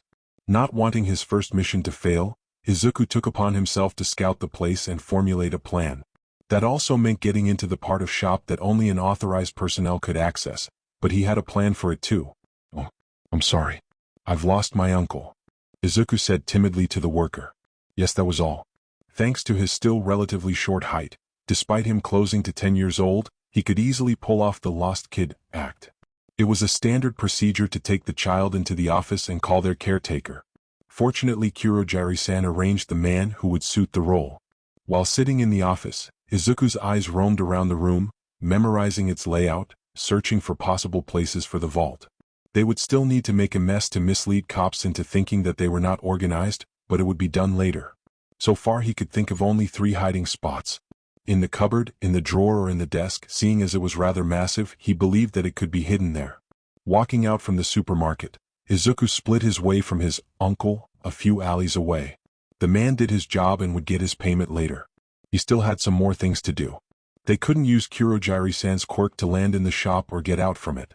It would be recorded and alert the police and heroes about the existence of it. That was a big no-no for the League. Their warp gate needed to stay out of sight for as long as it was possible. So now Izuku was searching for potential places for them to show up and exit unseen. The alleys between the buildings were always good or somewhere in the nearby park. Almost being done with it, he paused for a second and stared ahead of him. A sly grin made its way on his lips. Oh, this was going to make their job so much easier. Where exactly are we, kid? Tuya-san asked, looking around the dimly lit room. Smiling lightly, Izuku turned to the man. This is where Sensei stays, he replied happily. He was overjoyed when Sensei told him that he would fulfill his request. As the man said, it was all for the good of the League and archiving their goal, which Izuku agreed with. Sensei? You mean that guy who always talks to us via laptop? Tuya-san questioned lazily. Actually, why we never see him if he's so important to our group? Smile left Izuku's face, exchanged by a deep frown. Right, he still haven't informed the older boy about the state Sensei was in. It was kind of unspoken rule between him, Kurogiri-san and Tamura that they never spoke a word to anyone about what happened to the man. You'll see. Izuku said in somber tone, making Tuya-san raise his eyebrows ever so slightly. Stepping through the curtain, he saw Sensei staring at the photo in his hand. From the way the man's lips were kept in a tight line, he guessed that Sensei was troubled? Dissatisfied? It was hard reading the man's expression earlier, but now it seemed to be almost impossible. A sharp breath from Tuya-san, who stood next to him with a pale face, made Sensei place down the photo down on his lap and turn to them with a small smile. Ah, Izuku, so good to see you. And you brought a guest with you. I'm pleased to meet you, Tuya Todoroki-san. Sensei greeted them in slightly surprised voice. Izuku caught the sight of Tuya-san tightening his fist and taking a defensive position. The man shot him a dirty look, accusing him for spilling the beans about his identity. Sensei released a small chuckle and waved his hand at the older boy. No need for hostility, and please don't blame Izuku. You did nothing wrong. After he told me a little bit about you, I figured it out myself. This seemed to be enough to calm down Tuya-san. Are you aware of the purpose of your visit here? Not really. The man replied with a small shrug. I wanted for it to be a surprise. Izuku admitted with a weak laugh. He thought that it would be better to allow Sensei to explain the whole situation to Tuya-san, seeing as he was just an observer. I see. Allow me to enlighten you, Tuya-san. Izuku brought you here today to solve the problem you're facing. Sensei said in a mysterious tone. That man really loved drama, didn't he? Problem? Tuya-san questioned, still wary of what was happening around him. Overheating. Your quirk is so powerful that your body isn't able to handle it. That's how you got those scars, am I correct? Sensei stated, grinning widely. The older boy gazed at his left arm, scowling lightly. Looks like it bothered him, but he did quite a good job at hiding it. Maybe they could arrange for him to have it covered somehow? Izuku didn't really know much about a medicine, but he was rather sure that there was a skin transfer operation or at least something akin to it. So, how can you solve it, sir? Tuya-san asked, gazing straight at Sensei. Call me Sensei, please. Now that you're a part of League and a good friend of Izuku, you've earned the rights to do it. The man said in caring tone as if he was talking to his own child. You see, my quirk allows me to take quirks from others. Of course I can also give them away if that's my desire. Sensei paused for a moment, allowing his word to sink into Tuya-san's mind. The older boy's face didn't hide the bewilderment at this information. And I happen to store some quirks that help user with high temperature. Why would you give one to me? Tuya-san questioned in whisper. As I said, you're part of the League now. It's only natural that I want all of you to succeed in our goal. Besides, Izuku asked me to do it. Sensei told them, nudging his head in his direction. Tuya-san gazed at him with mix of emotions crossing his features. Izuku just smiled kindly at his friend. He felt like after today he could easily refer like that to the boy. Now please step forward and bend your head a little. Oh, and a bit of advice, don't fight the feeling you're about to experience. Let it wash over you. Sensei instructed, raising his palm. Tuya-san did as told, closing his eyes when Sensei's hand touched his head. Izuku observed it with great amount of curiosity. It was the first time he witnessed the man do anything with his quirk. He needed to write it all later in his notebook, on a special section dedicated to Sensei. At first nothing changed, there was no wind, no light, no noise, absolutely nothing to indicate that all for one was in action. When Izuku started to lose his hope for any kind of sensory show, he saw a dim, smoke-like aura surround Sensei's palm. It seemed to pour into Tuya-san's head, slowly embracing his body, only to disappear few seconds later. His friend straightened himself and gazed at his hands, flexing his fingers. He had baffled expression. What exactly is that quirk? Tuya-san questioned in shaky voice. It's called steamy body. Not the best name in my opinion, but it serves its purpose. As for what it does, Sensei chuckled silently. I'll leave it for you and Izuku to figure out. Of course he did. Not that Izuku complained about it, he was up to the challenge to crack this puzzle and write down the quirk in his notebook.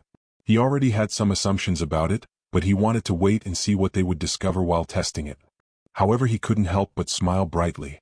Now his friend wouldn't suffer from his own power, or at least not so much. In addition, he would be even more powerful, but that was only an added benefit of it. Tuya-san bowed deeply. Thank you for the gift, Sensei, he said respectfully, showing the gratitude. Thank Izuku for it. Now before you go, I've asked Kurogiri to left some gifts in your room, Izuku. While they usually serve to entertain people, I want you to look at them as a sort of educational materials. Sensei told him, smirking a bit. Quirking his brow, Izuku tried to guess what exactly the man meant by it.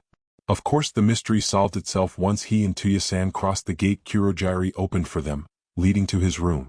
It was all filled with carton boxes, leaving them almost no space to move around. Intrigued by the content, Izuku reached toward the nearest box. Inside of it he found a nicely sorted movies. He didn't recognize any of the titles, seeing as they were all in English. Checked the date on them, his jaw went slightly slack. Those came from before the quirks.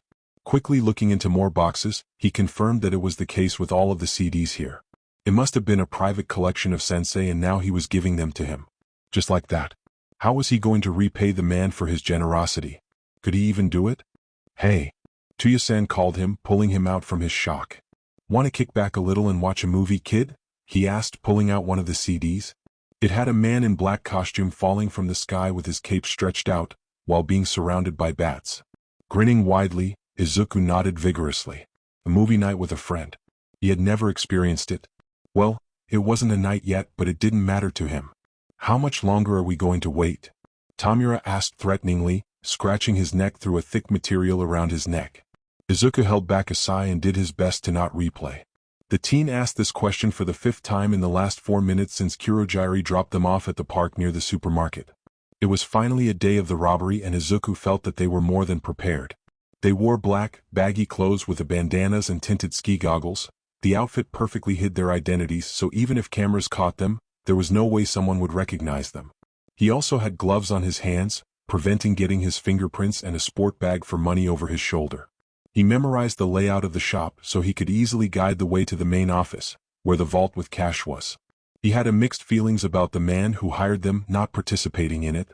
On one hand, they had one person less to help them with robbery. On the other hand, they wouldn't risk him blowing up the action. He seemed to be rather hot-blooded, so it was quite possible. Once he heard the fire truck sirens closing in, he motioned Tamura to move. This was a sort of signal that came only after Tuya-san succeeded in his task. The older boy had to make a diversion for them. Fortunately, Izuku found a few garbage bins full of stuff that could easily burn. But what was truly important was their location. It was near the junction from which vehicles could get to the supermarket. And seeing as the only entrance was blocked by the firefighters busy with putting down a super hot flames, Izuku suspected that police wouldn't be coming anytime soon. They moved along the wall of the building, reducing the chance of someone seeing them. Supermarket was soon closing and there weren't many people inside, but he still didn't want to risk it.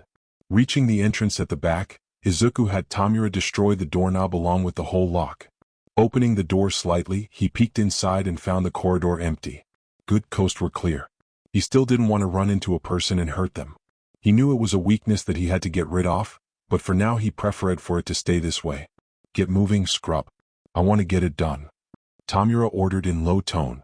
It seemed like the teen still saw it as a complete waste of time. Shaking his head ever so slightly, Izuku moved inside, guiding them toward the office, quietly maneuvering between corridors and always checking the rooms for any possible encounter. Everything seemed to went perfectly, that is until they reached their destination. Glancing through the window in the door, Izuku saw a woman working behind the desk. Crap, he needed to make her move out somehow and make it long enough for them to grab the money and run. But how to do it? Being too occupied in his thoughts, Izuku almost missed Tamura rushing inside with dazzling display of speed. He got from the door to the woman almost instantly in them. He caught her throat with all 5 fingers. The skin around the neck decayed momentarily, muscles following them in matter of seconds, spilling blood on Tamura's arm. But decay didn't stop there, it went further, destroying the woman's face, making her lower jaw and eyes fall on the floor. The tongue hung lifelessly from the hole in the neck before it changed into dust. Izuku barely pulled his bandama down as vomit rose to his mouth. Even after he emptied his stomach from its content, leaving a gross pool on the floor, the acid still wanted to escape. A strange wave of heat hit him, along with a cold sweat drenching his body instantly. His vision was hazy and the only thing he could hear was the crazy beating of his heart that was going to explode any second now. Why did Tamura did it? They could have lured the woman away, take the money and leave. There was no need to kill her. Yes, they're villains, however it didn't mean that they had to kill left and right. Something took the bag from him with a movement so harsh and rapid that Izuku lost his balance and slid against the floor. After a minute or two, something grabbed his arm, raising him to his feet and making him move. Yet his mind was still trapped in the vision of the dying woman. The expression she gave when the decay hit her, the look of utter terror.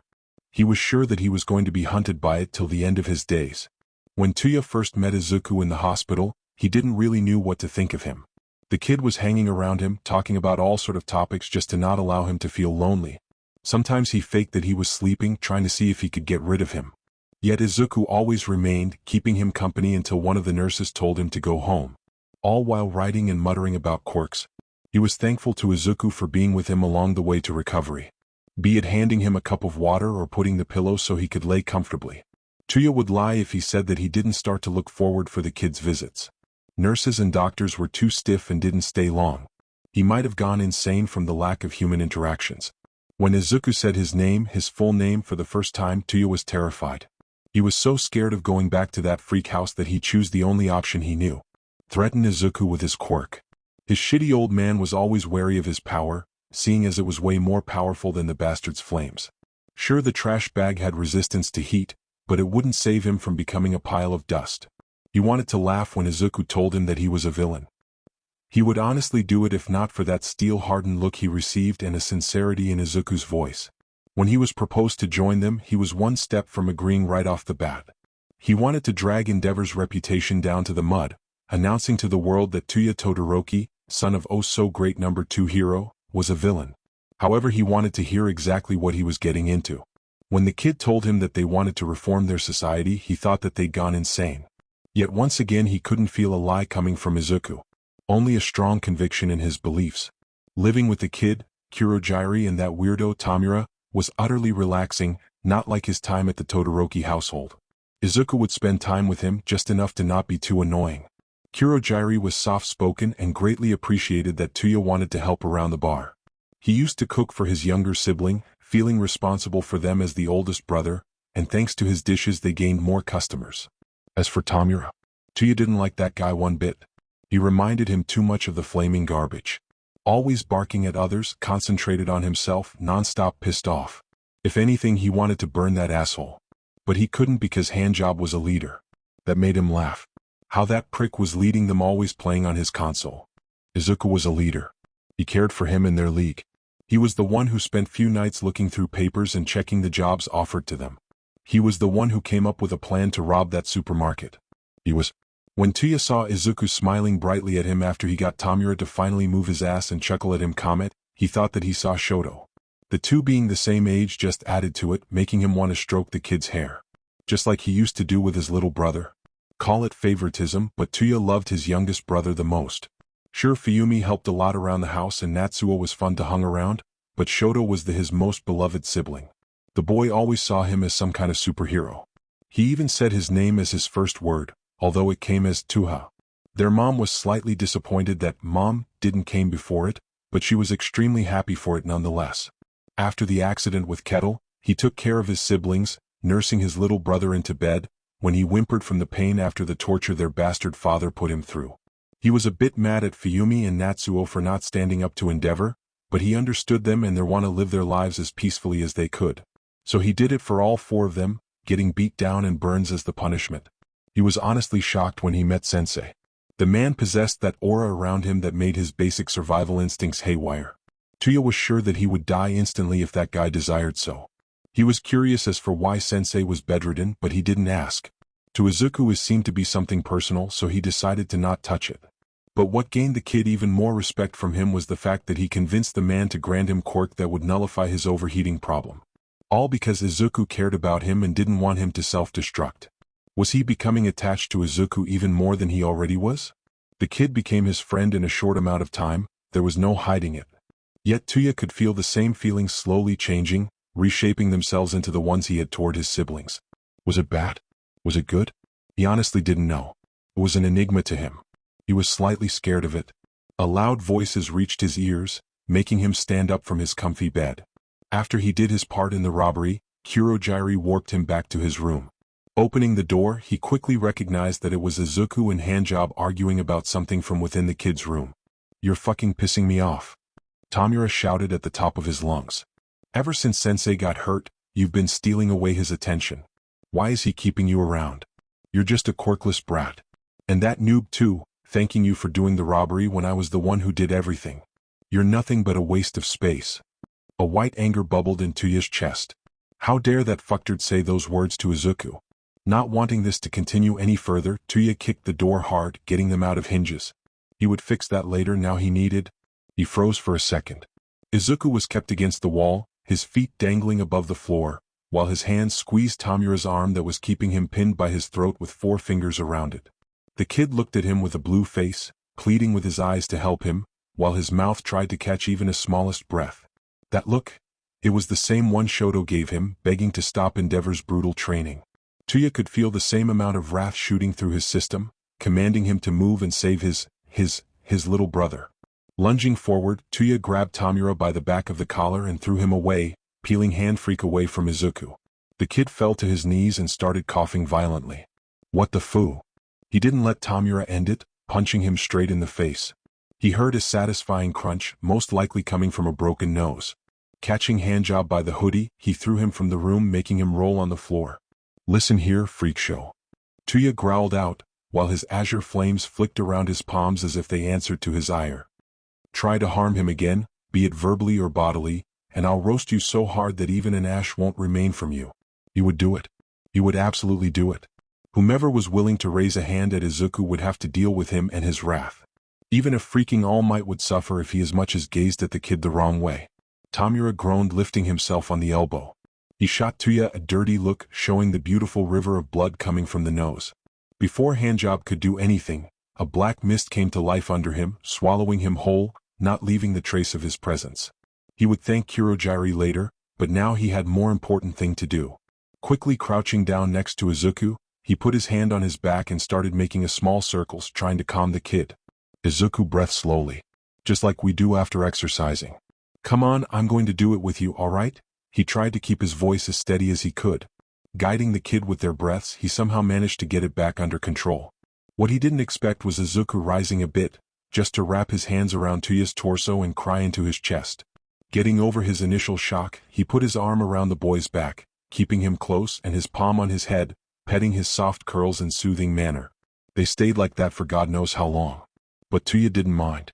It was all in order to help the kid. "Thanks, Tuya-nai," Izuku whispered, his voice cracking along the way. His heart beat a tad harder at hearing this. Shoto used to call him that. There was no Natsuo and Ai or Fuyumine, just Natsuo and Fuyumi, but the only way he ever referred to him was by calling him Tuya-nai. And Izuku did it exactly the same as his youngest brother did. With exactly the same amount of feelings. "No problem, Izuku," Tuya said quietly in a tender tone. Just like he used to do with Shoto. Tuya peeked to the side, confirming that Izuku was fully focused on writing in his quirk notebook as the boy watched him try to figure out the new quirk Sensei gave him. Releasing a silent sigh, he felt the weight on his shoulder leave him, or at least some amount. A week had passed since the accident with Handjob, and ever since then Tuya moved with Izuku to another flat to avoid contact with Handfreak. It was still relatively close to the bar, so the two of them still worked there without a need for Kurogyari's taxi service. But the biggest reason Tuya all but demanded it was to isolate Izuku from Tamura. Well, that and him not being sure if he could restrain himself from burning that asshole to crisp for what he did in front of his now blood brother. The kid had nightmares ever since that day, along with an appetite problems. Honestly, the boy looked like he would drop on his next step from the lack of sleep and walking around half-starved. But Tuya couldn't really blame Izuku for it. He was still young and had pure heart despite being a villain. Heart that he swore to protect, not that he would ever said it out loud. God damn him and his older brother syndromes. Deciding to take Izuku's mind out of the never-ending circle of nightmares, he took him to figure out the new quirk. This seemed to light a small flicker of fire in the kid's eyes and put a ghost of the smile on his lips, which put Tuya at ease. So here they were at one of the training areas Sensei had stored in some big hangar. The field was swarmed with training dummies, which he was rather thankful for. He could burn them to ash thinking that was a handjob. At least in his imagination the bastard would be set on fire. But this wasn't a purpose of this outing. Feeling the limit of his cremation closing to him, Tuya stopped the torrent of flames from his hands and paused. Where was he going from here? What was the trigger for that other quirk in him? For his original power he always felt the raging fire coursing just beneath his skin, begging him to unleash it. But this?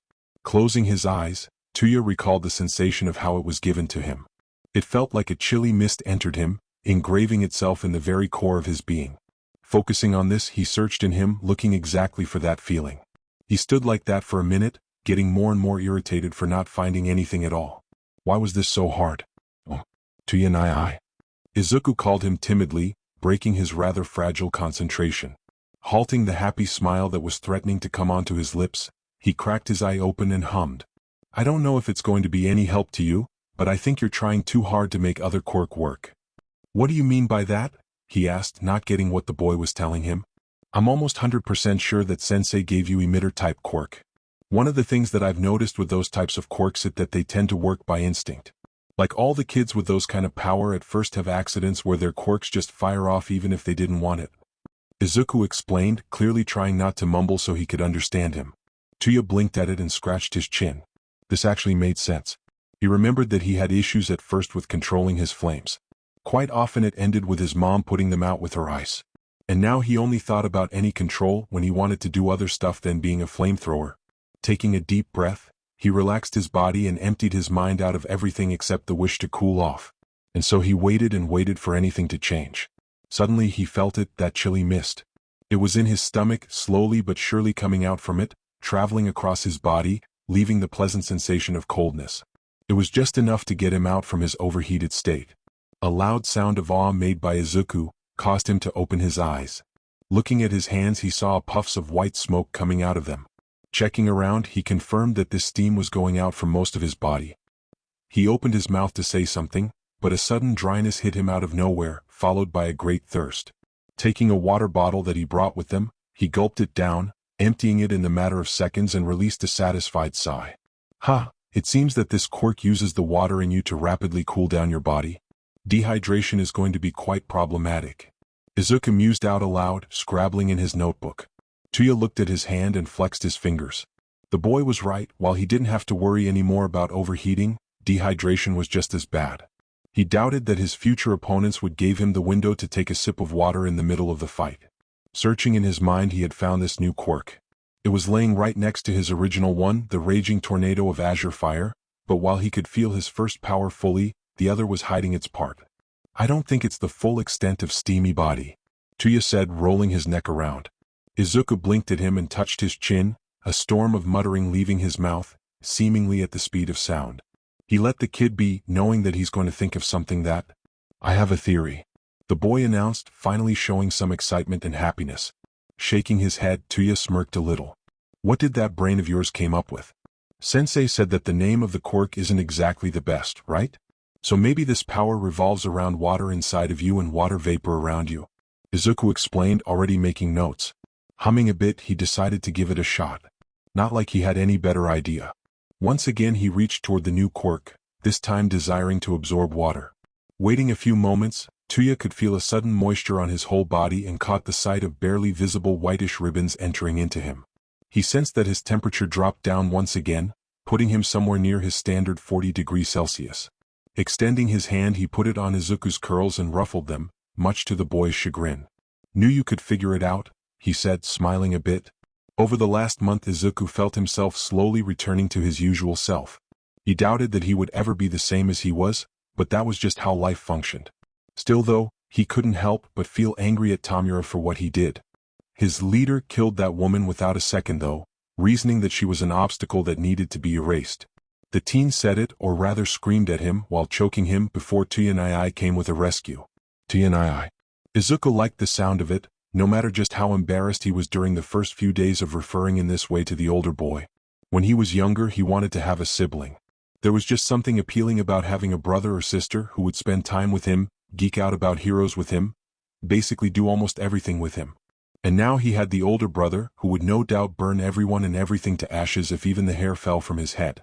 He had the mixing feelings about it, but he believed that Tuyanai was a reasonable individual, at least most of the times. But right now, he did his absolute best to hide himself from the slightly annoyed gaze he was receiving from his blood brother. Releasing a long sigh, Tuyanai hid his face in his palm. Let me get this straight. After about a month after that accident and still having troubles with sleeping, you want to take an offer from a guy that basically has killing in its name. He looked up at him with deadpanned expression and slightly quirked brow. Or did I get something wrong?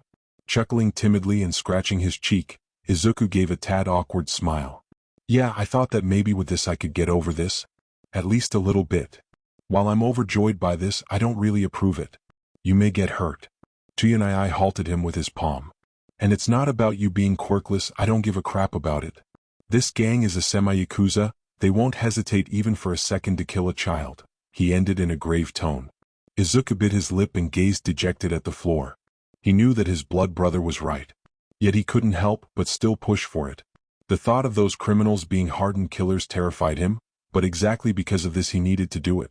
He had to conquer his fears if he ever wanted to be of any use to League. Tuyanai groaned loudly and threw his head back, raising his arms in defeat. Okay, fine. We're going to do it. The young man said in tired tone.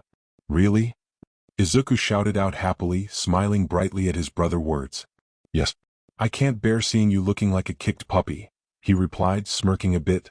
The best older brother ever. I'm glad to see that you're doing better, Izuku. Sensei told him even before he crossed the curtain. Wondering briefly how the man knew it, he sat at the chair and smiled a bit. Thank you, Sensei. We figured out the quirk you gave to Tuyanai-san. Tuya-san. His cheek blushed heavily in embarrassment. How could he make such a mistake? Sensei let out a hearty laugh and shook his head in obvious amusement. Oh, don't worry, your secret is safe with me. To be honest, I suspected that this would happen sooner or later. The man paused for a second and smirked at him. So what are your thoughts about steamy body? Sensei questioned in interest. It's very useful. Not only cooling down Tuyanai's body, but also for creating a distraction. We still haven't tested the limits of how much steam he can produce, but it'll come in due time. Izuku replied in excitement. He really wanted to see what that power was capable of. Sensei nodded at him. Anything else? Humming a little, he touched his chin and thought hard. The name is really bad. It's right? The man said, chuckling under his breath. Suddenly his smile vanished, replaced by a thin line, and his shoulders slouched a bit. Izuku, can I ask you for something? His voice sounded sad and somewhat pleading. Rising his brow just a little, he inched closer, thinking what could make the man to use such vulnerable tone. Of course. Anything for you, Sensei. The man moved his hand and searched for something under his covers. After a few moments, he presented Izuku with a rather old photo. Can you describe what is on it? Alright, that echolocation type quirk allowed Sensei to recognize shapes, nothing else. I can see you, Sensei, dressed in a suit without a tie and with the top button undone. You're in the hospital room sitting on a bed. On this bed there's a woman in a hospital gown with lime green straight hair and matching eyes. Oh, she's really beautiful. She's holding a newborn child wrapped in pink blanket. Both of you are looking at the baby and smiling brightly. He tried to describe everything he could. Is this your family? Sensei took a picture from him and laid it on his lap. A ghost of a smile danced on his lips. Was my wife, Camille. She changed me so much. After I lost my brother to that pesky government, I was angered and bitter. You could say that I truly was a villain, a worst man to ever live. But after meeting her, I remembered what it's like to laugh, do silly things, to love. I was still am head over heels for her, he said in soft tone. Till this day I blame myself for her death. Swallowing silently, Izuku played a bit with his fingers, not sure if he should press the matter further. It was obvious to him that it was a sensitive subject to Sensei and he didn't want to offend him with his curiosity. Maybe someday in the future he would get a chance to ask about it. Izuku walked through the docks of Kisarazu, slowly mapping the terrain in his mind. This was the place where the next job offer took place. A small-time gang of petty criminals wanted to get rid of bigger one that got docks under their control and gave them plus many more trouble with doing business here. He assured the leader that he was okay without a money. Instead he preferred to have spread League's name and have favors with them. He was glad that he chose to come here at night. For a weird reason the protection around here was weaker during those hours, leaving him with a perfect opportunity to look around, mark off good places for traps and take a peek at the stuff in magazines. He already knew that the whole gang gathered here 2 times during the month, unless there was some kind of emergency. That meant he had a little over a week to gather as much information about this place as it was possible and prepare a plan. A noise reached his ears, making him stop. It was near him, probably around the corner, and sounded weird. Like a mix of crazed giggles combined with slurping. His curiosity overpowered his flea instinct. Inching closer to the edge of container, he peeked. His stomach rose to his throat. There, on the ground, motionlessly laid a man in a pool of blood with multiple stab wounds all around his body. Next to him was a girl about his age. Her clothing was destroyed by the blood on it, and in her hand he caught the sight of a small knife. She was licking off the crimson liquid from her fingers, laughing maniacally. A million questions arose in his mind. Like, who was that man? Why did that girl kill him? How did she manage to do it when she looked so petite? Why was she drinking the blood? His breath quickened and panic began to overcome him. That was way too soon to see another dead body, even if this one was less horrible sight. While he had to overcome his fears, he wanted to do it on his terms. After a long mental preparation and such. Not this. Steeling his nerves, he slowly inched back, trying not to. Wait, where did that girl go? You look nice. A whisper with a hot breath on his neck reached him from behind. Jumping to the side on instinct, he barely dodged a strike from a stained knife. How did she got there without him noticing? How did she knew that he was here? And why was she panting like a wild animal? Questions for later, now to get out of this oppressive situation. Taking a better look at the girl, he saw her ash-blonde hair with droplets of blood in them sticking in every direction. Her golden eyes with the slits were zeroed on him, having a dangerous glint in them. On her cheeks was a deep pink blush, and thanks to her giant grin, he saw that her canines were slightly longer and more pointed than rest. She was rather pretty, if not for all that blood on her face and everywhere actually. The girl lunged at him, giggling to herself, and swiped with her weapon at his neck. Quickly sidestepping, he just got a nick on his cheek. Seeing as it was do or die, he kicked at her, only to see her bend at the incredible angle. Once more the blade came near him, this time making him shield himself with his arms. He felt a cut on his forearm and saw that the girl was about to make another one. Not wanting to end up like that unfortunate man, he jumped back, creating a distance between them. Hey, you're no fun. I want to see just how much more beautiful you're going to look, covered in blood, she called at him, pouting a bit. What? He absolutely got lost there. Was this girl insane? Most likely a clearly inane question, but he had to ask. Analyzing his situation, Izuku came to a decision that he had no way out. The girl was quick and would catch him. He couldn't use his phone to contact Kurogiri to take him out from here without risking to be stabbed. And his chances to fight back were about 50-50. Remembering his battle training, he waited for her to attack him again. He wasn't in position to lead the combat, so he needed to be smart about it. When the girl jumped at him again, clearly aiming at his head, he sidestepped and grabbed her wrist. Twisting it, he made her release a weapon and hiss in pain. Putting his free hand on her back, he pushed her forward, while pulling her arm behind her. The girl lost her balance and Izuku pinned her to the ground, putting his knee between her shoulder blades. She squirmed under him, trying to overpower him, but his hold was firm. Okay, now that he had her in his grasp, he could. A pained yell made him release his hold and jump back in distress. The girl curled herself tightly and whimpered loudly. What was going on? She looked like she was greatly hurt, but he doubted it was from his actions. Need blood. He heard her groan out almost silently. Izuku blinked at this. He knew that some quirks demanded from a user to have a specific diet to allow them to function normally. For example, Kurogiri, while having semi-active quirk, had to consume a humongous amount of calories every day, otherwise his power would literally starve him to death. Because of that, the man ate mostly a fatty food that would be unhealthy for a normal person in those quantities. He also cataloged some more quirks that required the person to eat or drink specified meals and liquids. But blood? He had never encountered this. It seemed so odd to him that he had a hard time believing in this. Yet here he was, witnessing this poor girl suffering from her quirk. Sighing to himself, Izuku rolled up a sleeve from his hoodie.